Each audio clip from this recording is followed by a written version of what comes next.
একটা খবর দেখছিলাম আর ভাবছিলাম যে এই খবরটা আসলে গুরুত্ব কতটুকু এবং এটাকে দিয়ে যাদেরকে সুবিধা দেওয়া হচ্ছে, আমার কোনোই আপত্তি নেই। বাংলাদেশের যে কোনো নাগরিক, তিনি যদি দৃষ্টি প্রতিবন্ধী হন, তিনি যদি পঙ্গু হন, তার পাশে সরকার দাঁড়াতেই পারে, সরকার তার স্বাভাবিক হিসাবে দাঁড়াতে পারে এবং দাঁড়াতে বাধ্য। রাষ্ট্র তার সমস্ত সুযোগ সুবিধা, মৌলিক চাহিদা পূরণ করতে বাধ্য।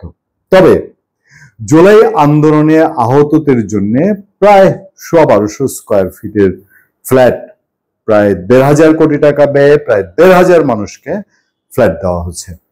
এক দৃষ্টিতে হয়তো আপনারা বলবেন যে আমরা কি এর তির্যক কোনো সমালোচনা করছি কিনা। দেখেন, এর আগের গভর্নমেন্টের সময়ে বাংলাদেশের মানসিক প্রতিবন্ধী বা এই ধরনের মানুষদের জন্য বেশ কিছু উদ্যোগ নিয়ে হয়েছে, সেগুলোর পাশাপাশি গুলোর সমালোচনাও ছিল। বাংলাদেশে বহু মানুষকে, যারা শারীরিক প্রতিবন্ধী, তাদেরকে ভাতা দেওয়া হয়েছে। আরো অনেক রকম ভাতা ছিল, বিধবা ভাতা, বয়স্ক ভাতা, অনেকগুলো ভাতা এই সরকারের সময় এসে বন্ধ করে দেওয়া হয়েছে।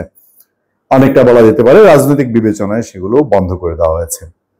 জুলাই আহতদের তালিকা হয়েছে, এই তালিকা নিয়ে অসন্তোষ হয়েছে, এই তালিকা নিয়ে জুলাই ফাউন্ডেশনে ভাঙচুরের ঘটনা ঘটেছে ভাতার দাবি নিয়ে। আমি বারবারই চিন্তা করি, আমাদের জেনারেশন দুটা জিনিস প্রত্যক্ষ করছি। একটা হচ্ছে মুক্তিযোদ্ধা, মুক্তিযোদ্ধাদের সুযোগ সুবিধা, আরেকটা হচ্ছে এই জুলাইয়ের সুযোগ সুবিধা। মুক্তিযুদ্ধ আজকে থেকে 55 বছর আগে এই বাংলাদেশ এস্টাবলিশড করেছে এবং এই বাংলাদেশকে আজকে যা যা হচ্ছে তা বাংলাদেশের স্বাধীনতা করার জন্য 30 লাখ মানুষ তখন প্রাণ দিয়েছে। এবারও প্রাণ দিয়েছে। সরকারি হিসাবে শহীদের তালিকায় 834 জন। এই 834 জনকে এককালীন অনুদান দেওয়া হয়েছে, তাদের পরিবারকে, 834 জনের পরিবারকে তাদের প্রতি সম্মান জানিয়ে তাদেরকে শহীদ ঘোষণা করা হয়েছে এবং আরো নানান সুযোগ সুবিধার কথা বলা হচ্ছে। আহত যারা, তারা ভাতা পাচ্ছেন, সুযোগ সুবিধা পাচ্ছেন। কথা হলো, এই বাংলাদেশে আরো অসংখ্য মানুষ প্রতিবন্ধী। নাম্বার ওয়ান, দুটো সাবজেক্ট আমরা আপনাদেরকে নজর দেওয়ার চেষ্টা করব। অসংখ্য মানুষ প্রতিবন্ধী। প্রতিবন্ধী মানুষকে তাদের মৌলিক চাহিদা পূরণ করা, ওই যে বললাম সরকারের বাধ্যবাধকতা আছে। জুলাই আন্দোলনের যখন আপনি 1500 মানুষকে আলাদা ক্যাটাগরিতে আপনি সুযোগ সুবিধা দিচ্ছেন, তাদের জন্য আপনি কি করেছেন? আরো যে মানসিক প্রতিবন্ধী, দৃষ্টি প্রতিবন্ধী, তাদের জন্য এই সরকারের আমলে উদ্যোগ কি? মানে সেটা তো লক্ষ লক্ষ মানুষ, তাদের জন্য সরকারের ন্যূনতম উদ্যোগ কি বা স্পেশাল কোন ন্যূনতম উদ্যোগ আছে কিনা? এক নম্বর। দুই নম্বর হচ্ছে, জুলাই আন্দোলন নিয়ে, জুলাই আন্দোলন মানুষ কোটা বিরোধী, বৈষম্য বিরোধী আন্দোলনের মাধ্যমে শেখ হাসিনা সরকারের পতন হয়েছে। অনেক মানুষ তখন ভেবে নিয়েছে মঙ্গলের ভালো হয়েছে, যা হয়েছে হয়েছে। তো আপাত দৃষ্টিতে এটা কি তা ছিল কিনা, এই প্রশ্নটা খুব গুরুতর।